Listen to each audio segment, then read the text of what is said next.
Good afternoon, I'm Rob Boskamp, and you're listening to South Texas Midday. Welcome to a new month. It's Friday, August 1st. Blue Cross and Blue Shield of Texas have reached a new agreement with CHRISTUS Health that will keep the health system's hospitals, doctors, and other facilities in its provider networks. The agreement means members will continue to have access to CHRISTUS hospitals, facilities, physicians, and healthcare professionals at in-network rates. Members can find more information about in-network care by visiting bcbstx.com/CHRISTUS negotiation or by calling the number on their member ID card.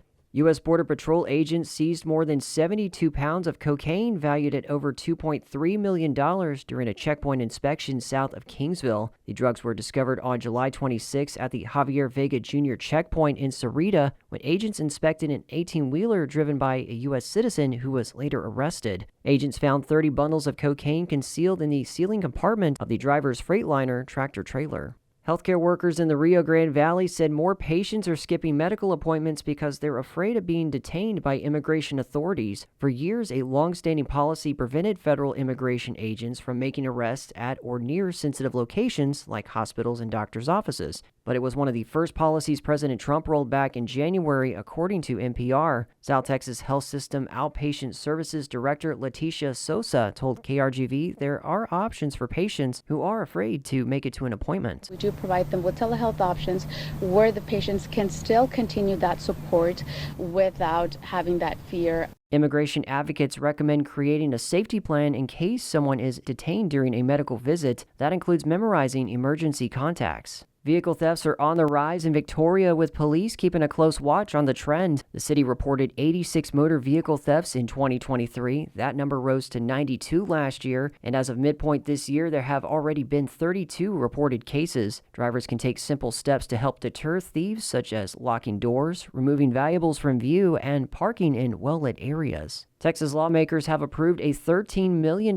pilot program to expand access to spay and neuter services with the goal of reducing the number of unvaccinated and stray animals across the state. The program targets areas with high stray populations and limited access to low-cost veterinary services. Lawmakers hope to reduce the spread of zoonotic diseases, those that can be passed from animals to humans. One disease is brucellosis, a bacterial infection primarily spread through bodily fluids from infected animals. The disease has no cure and poses a higher risk in breeding dogs, according to the Corpus Christi Nueces County Public Health District. In the last several years, only one human case of brucellosis was reported in Nueces County, according to the Public Health District. The Corpus Christi Army Depot puts over $1.6 billion into the regional economy, but civilian jobs have been cut in half over the last decade. The military continues to adapt to changing priorities and technology. Technology today, things are changing quickly. We want to make certain that CCAD is ready to transition with the way,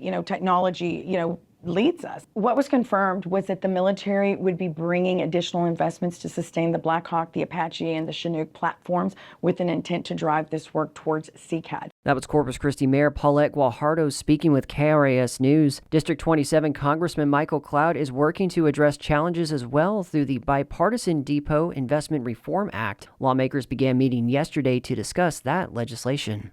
9 months after its $5.5 million transformation, the Tony Butler Golf Course in Harlingen is driving in more players, but falling short of breaking even with 2 months left. Since its reopening in November, the golf course's revenues are standing at $1 million. Jeff Hart, the course's general manager, said this week. At City Hall, Finance Director Robert Rodriguez put expenditures at a little over $1 million. So far this year, the golf course has held about 25 school tournaments, along with about 15 charity tournaments, hosting a total of over 1,900 players. In state news, Texas officials have for the first time confirmed a 40-minute lag in sending out mass warnings during this month's deadly floods. At least 138 lives were lost. The Texas Newsroom's Paul Flab tells us the confirmation came as legislators met in Kerrville to assess what went wrong on July 4th. Until now, Kerr County Sheriff Larry Latha had declined to answer questions about when county officials first activated their Code Red alert system the morning of the floods. The county system can send mass alerts to people's phones. But after withering questions from state lawmakers, he now says the reason was too few people and too much happening. These people, they were overwhelmed, okay? These dispatchers were with phone calls, radio transmissions, trying to type. They did a great job. First responders requested the Code Red at 4:22 a.m. It was sent at 5:01. Floodwaters killed more than 100 people in Kerr County alone. I'm Paul Flav in San Antonio. The USDA is on the ground across the Hill Country to help farmers and ranchers recover from 4th of July flooding. Texas Public Radio's Brian Kirkpatrick has the story. Agriculture producers in 16 Texas counties have until September 11th to apply for federal assistance. Miles of fences that keep cattle and other livestock in were knocked down or washed away. Jeff Dudensing, a chief of conservation at the USDA, says the federal agency offers a cost-share program that reimburses farmers and ranchers for up to 75 or 90% of replacement cost. He says there's also help for livestock lost in the flood. There's the livestock indemnity program that I wanted to make sure y'all are aware of.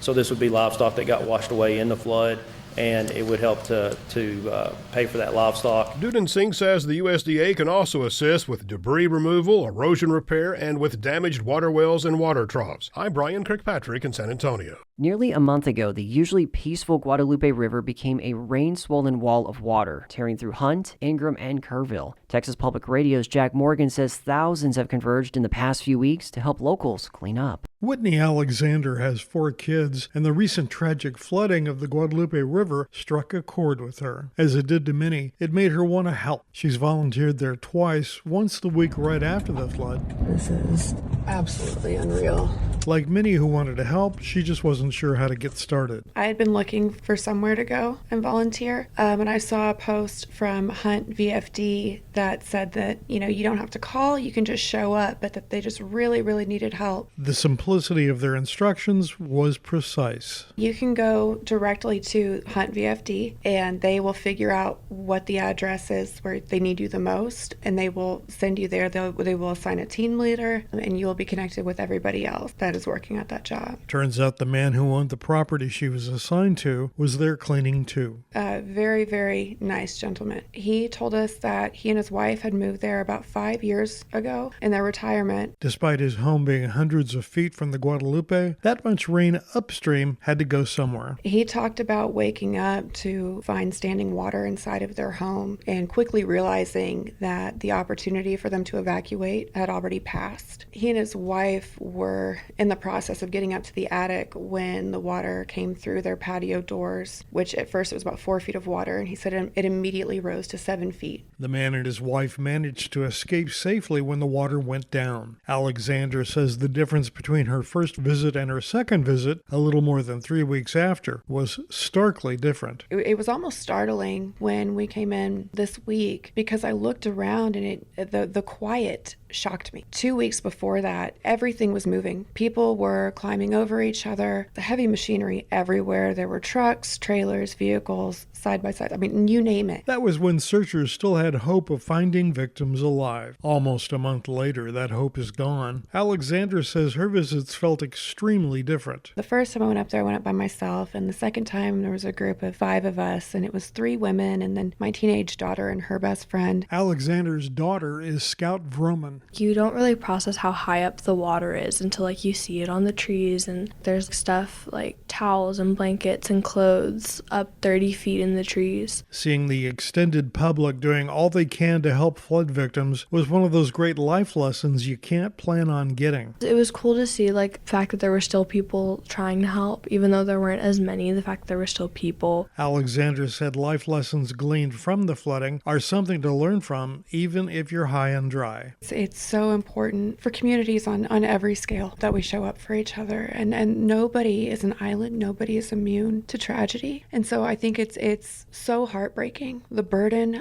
the amount of work involved in rebuilding, every single part of this it's just too much for any community to bear. The more people that show up, even taking a tiny piece of that burden, it's meaningful. Those thinking on how overwhelming the task left to do is might want to reflect on the old saying, many hands make light work. I'm Jack Morgan in Hunt. Free physicals for Nueces County students are being offered as the new school year fast approaches. The next free event is this Monday at Seashore Middle School from 4 to 6 p.m. at 15437 South Padre Island Drive. A back-to-school health fair at Flour Bluff High School at 2505 Waldron Road is scheduled for Thursday from 4:30 to 6:30 p.m. Health officials will offer free immunizations for students. Children must bring their immunization records. Parents need to be present with identification and must complete and sign the UIL medical history form so students can receive the free physical. Tomorrow, families in Beeville are invited to kick off the school year with the Back to School Bash at Coastal Bend College's Student Union Building at 3800 Charco Road. The free event happens from 11 a.m. to 3 p.m. Organizers will offer free backpacks and school supplies for K-12 students, distributed on a first-come, first-served basis. The family-friendly expo and resource fair will also feature food trucks, local vendors, and appearances by Coastal Bend College athletes and the school mascot, Charlie the Cougar. And in sports, the Corpus Christi Hooks will continue their series on the road against the Northwest Arkansas Naturals tonight. They'll wrap up a game that began last night and was suspended in the second inning due to rain. Hooks were leading that 1-0, and they will also play their regularly scheduled game for tonight. After the weekend, they return home for the next series at Whataburger Field against the Tulsa Drillers. Team and ticket information can be found at cchooks.com. And that is the latest news and information on South Texas Midday. I'm Rob Boskamp. Your community arts calendar and more is on the way.